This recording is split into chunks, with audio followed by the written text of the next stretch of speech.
Good morning बच्चों। जैसा कि आपने पिछले लेक्चर में देखा कि आव्यूह क्या होता है और उसकी जो ऑर्डर होती है उसके बारे में आपने अध्ययन किया। आइए आज हम वन बाय वन हम जानेंगे कितने प्रकार के आव्यूह होते हैं। पहला, रो मैट्रिक्स।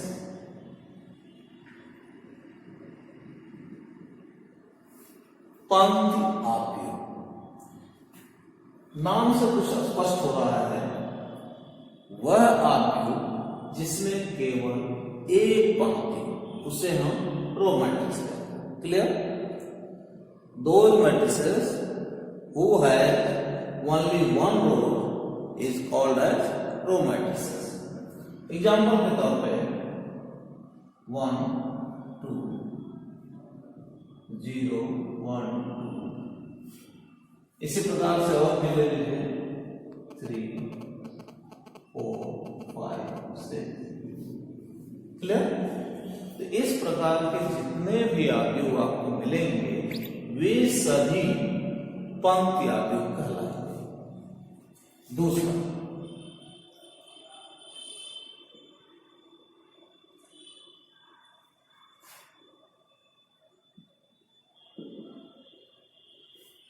कॉलम मैट्रिसेस, अस्तंभ आव्यूह। तो क्लियर है, जैसा कि इसकी परिभाषा आपने दिया है, तो इसकी परिभाषा क्या हो जाएगी बच्चों? जिसमें केवल एक स्तंभ हो। एग्जाम्पल के तौर पे इसी को अगर हम इस प्रकार से लेते हैं 0 1 2 3 4 5 6। इस प्रकार से आपने देखा, इसे हम कॉलम मैट्रिक्स। अब ऑर्डर से देख लीजिए, यह है 1 into 2 1 into 3 और 1 into 4। इसी प्रकार से ये क्या है 2 into 1 3 into 1 4 into 1। Row matrix में यहां पे जो पहला सफिक्स है वह 1 1 1 होगा, जबकि कॉलम मैट्रिसेस में जो दूसरा सफिक्स होगा वह सदैव 1 1 1। तो इसी क्रम में और आगे चलते हैं। तीसरा है स्क्वायर। स्क्वायर मैट्रिक्स क्या होगा बच्चों?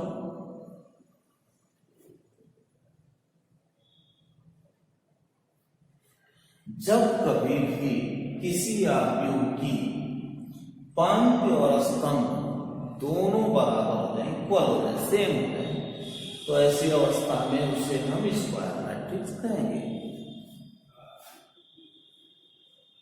जैसे ये 2 गुणे 2, यहाँ पे पंक्ति का मान 2 है, स्तंभ का भी मान 2 है, इसलिए इसे हम वर्ग आव्यूह कहेंगे।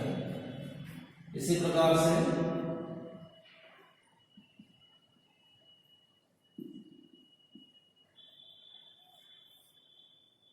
3 गुणे 3 क्रम का हो गया। और इसी तरह से और भी ले सकते हैं, यह है 1 गुणे 1 क्रम का, यह भी एक स्क्वायर मैट्रिक्स है। क्लियर बच्चों? तो अब आगे हम चलते हैं और इन चीजों को समझते हैं।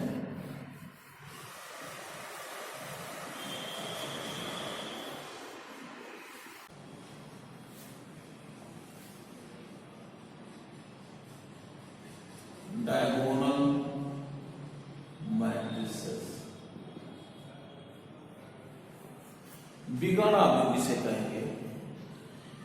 वे वर्ग आव्यूह जिसमें मुख्य विकर्ण के अवयव को छोड़कर के बाकी सभी अवयव शून्य हों, उसे हम विकर्ण आव्यूह कहेंगे। जैसे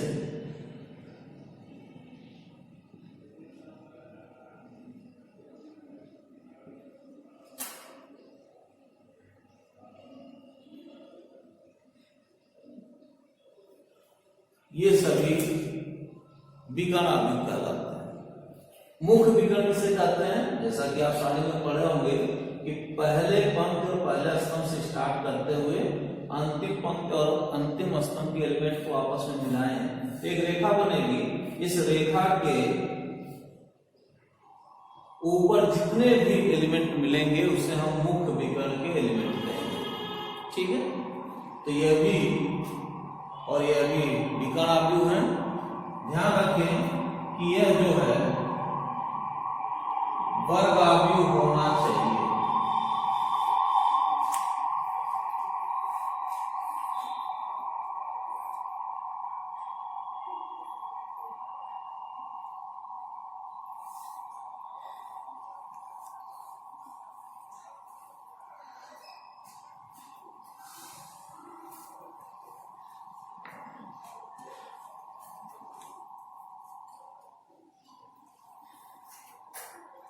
नंबर 5, स्केलर मैट्रिक्स। तो जो स्केलर मैट्रिक्स होते हैं यानी कि अदिश आव्यूह, अब जो भी विकर्ण आव्यूह ऐसा मिल जाए जिसमें विकर्ण के एलिमेंट आपस में इक्वल हो जाएं तो उसे हम स्केलर मैट्रिसेस कहेंगे। जैसे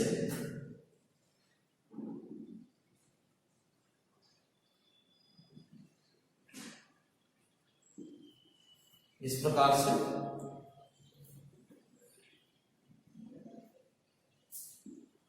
इस तरह से जितने भी मिलते जाएंगे 2x2 का, 3x3 का, 4x4 का और भी जितने भी मिलते जाएंगे इस तरह से उन्हें हम अदिश आव्यूह कहेंगे।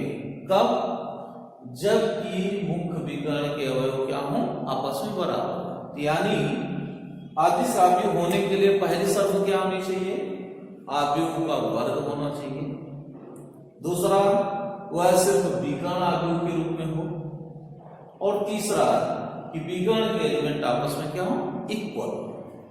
इसी प्रकार से आइए देखते हैं नंबर 6, आइडेंटिटी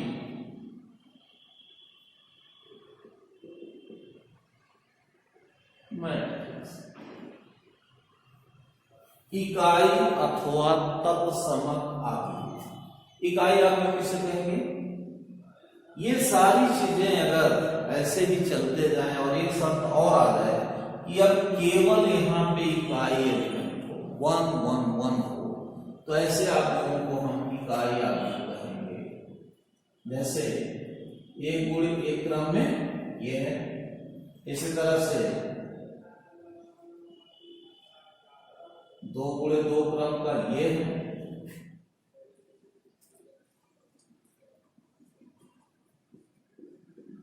3x3 क्रम का ये है और इसी प्रकार से और भी ले सकते हैं। 1x1 क्रम को हम सीधे I1 से निरूपित करते हैं, इसे हम I2 से, इसे हम I3 से और इस प्रकार से IN तक हम जा सकते हैं जहां n का मान कुछ भी हो सकता है। क्लियर? तो इस प्रकार से हम जानेंगे। अब कुछ और भी आव्यूह हैं जिसको हम कुछ इस प्रकार से समझ सकते हैं।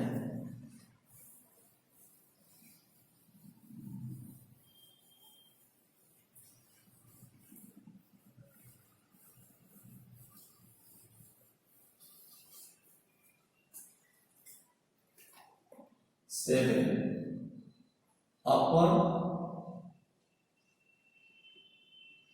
ट्रायंगुलर मैट्रिक्स और निश्चित रूप से इसका दूसरा भी पार्ट होगा lower triangular matrix. Upper triangular matrix किसे कहेंगे? एक उदाहरण लेते हैं।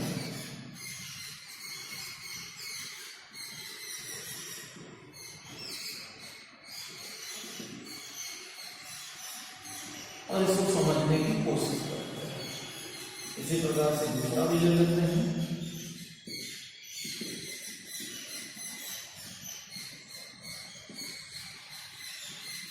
और ध्यान से देखिए,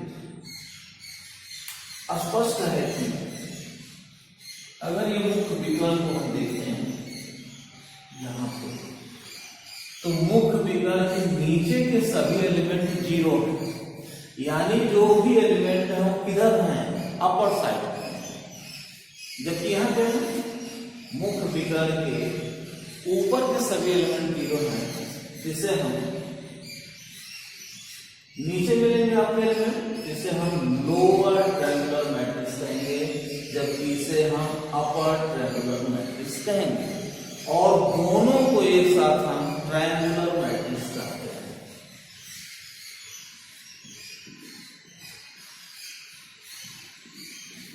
चाहे ये कहें चाहे ये कहें, अगर इसको वर्गीकृत ना करें तो हम सिंपली ट्रायंगुलर मैट्रिक्स कहेंगे, त्रिभुजी आते हैं।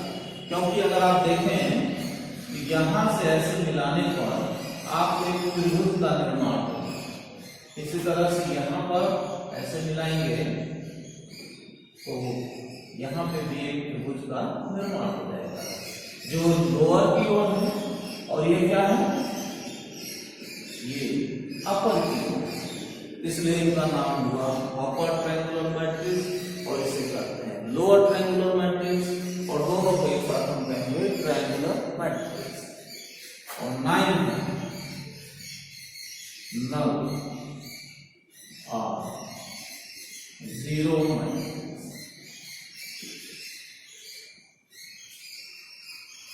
किसी भी क्रम का कोई भी ऐसा अवयव जिसके सभी एलिमेंट शून्य हो, जीरो हो, उसे हम नल अथवा जीरो मैट्रिक्स कहेंगे। एग्जाम्पल के तौर पर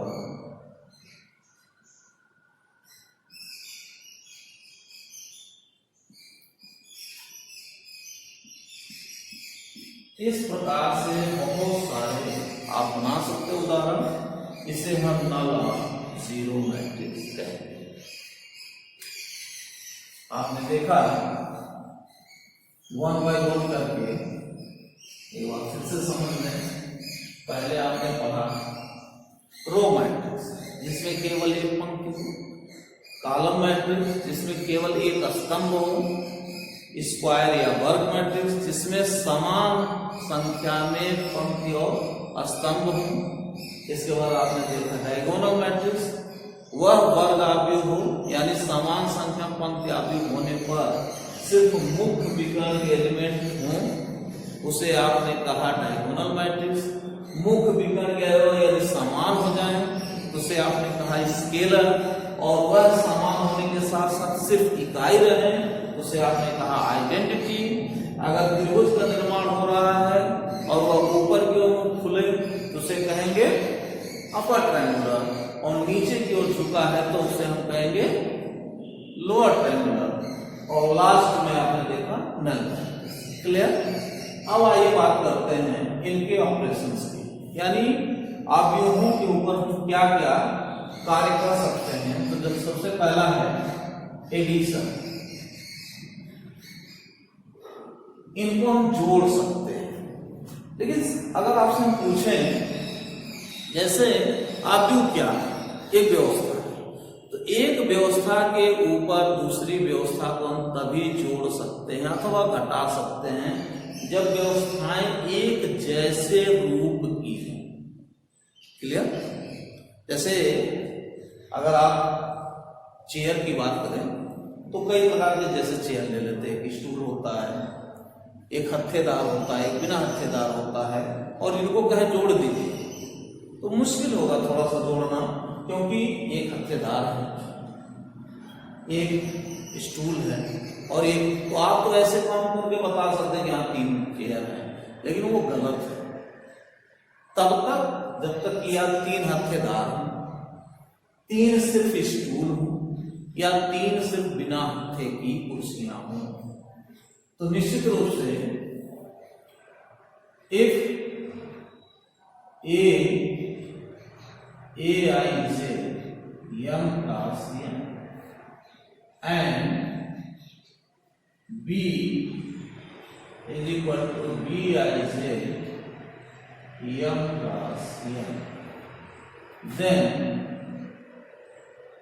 a plus B is equal to C, और ये कुछ सी आई जे यम क्रॉस यम का ही होगा। देयर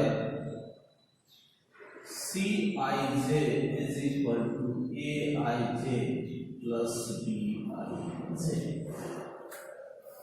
ठीक है बच्चों, अगर दो आव्यूह सेम क्रम के हों, यानी जितनी पंक्तियां इसमें हैं उतनी इसमें हो, जितने स्तंभ इसमें हो उतने इसमें ही, तो इनको अगर हम जोड़ें तो वह एक सी आव्यूह के बराबर होगा, जिसका प्रत्येक एलिमेंट इन दोनों के समान स्थान वाले एलिमेंटों के योगफल के बराबर है। इसी तरह से सब्ट्रैक्शन भी हो जाएगा, एंड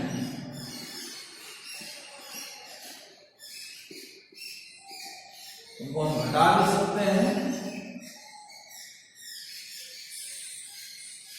अगर a माइनस बी सी के बराबर होगा तो C I J equal to A I J minus B I J. अगर यम और यन का जो क्रम है, जैसे एक आव्यूह 2 गुणे 3 क्रम का है, तो जितने भी 2 गुणे 3 क्रम के आव्यूह होंगे उन्हें हम जोड़ सकते हैं और घटा सकते हैं। लेकिन अगर क्रम अलग होगा तो जोड़ अथवा घटाना संभव नहीं होगा। तो उदाहरण के तौर पे a इज इक्वल टू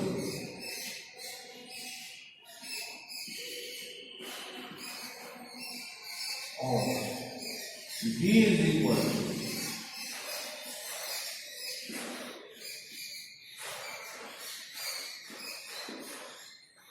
तो this implies that a plus b is positive। और कैसे हम निकालेंगे बच्चों, ये कितने क्रम का है? 2 गुणे 3, 2 तो 2 गुणे 3 क्रम का है, इसलिए हम जोड़ सकते हैं। और जोड़ने के लिए हमें क्या चाहिए? इसके नियम के अंतर्गत हम चलेंगे। 1 जब रखेंगे तो a11 प्लस b11 होगा, यानी a11 प्लस b11 ये हो जाएगा 5। 2 प्लस 3 इज इक्वल टू 5। इन दोनों को जोड़ेंगे तो 3 plus minus 1 is equal to 2, minus 4 plus 5 is equal to 1, 0 plus 2 is equal to 2, 1 plus 0 is equal to 1, और 1 प्लस 3 इज इक्वल टू 4। बच्चों एक बार फिर से समझ लीजिए, समान स्थान वालों को समान स्थान के अनुसार जोड़ना है। तो 2 को 3 से जोड़िए, 3 को -1 से, -4 को 5 से, 0 2 के साथ जुड़ेगा, 1 0 के साथ, और 1 3 के साथ। सिंपली a माइनस बी भी हम निकाल सकते हैं, और वह हो जाएगा 2 minus 3 is equal to -1, 3 minus -1 is equal to 4, -4 -5 -9, 0 - 2 -2, 1 - 0 1, और 1 - 3 -2। ठीक है, ये तो ये हुआ। लेकिन अगर आप b प्लस a लिखेंगे और b माइनस a, इनको भी हम उसी क्रम में ही घटाएंगे, जोड़ेंगे, लेकिन अब इसमें से हमें ये कार्य करना है। तो जैसे जोड़ने पे 3 प्लस 2 5 ही आएगा, -1 प्लस 3 2 ही होगा, 5 - 4 1 होगा, 2 - 0 2, जोड़ेंगे तो 2, और 0 + 1 1, और 3 + 1 4, यानी a plus b is equal to b plus a। ठीक है, लेकिन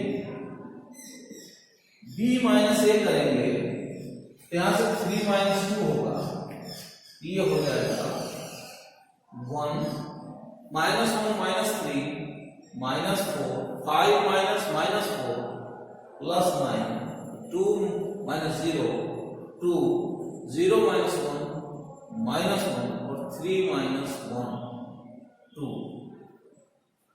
तो निश्चित रूप से a minus B is not equal to b minus A. Clear बच्चों? तो अब इसके बाद जो है अगले वीडियो में हम लोग जानेंगे कि इसका मल्टीप्लिकेशन हम लोग कैसे करते हैं और बहुत सारी चीजें जो कि इस पे ऑपरेशन होते हैं उनके बारे में अध्ययन करेंगे। तब तक के लिए नमस्कार बच्चों। ओके।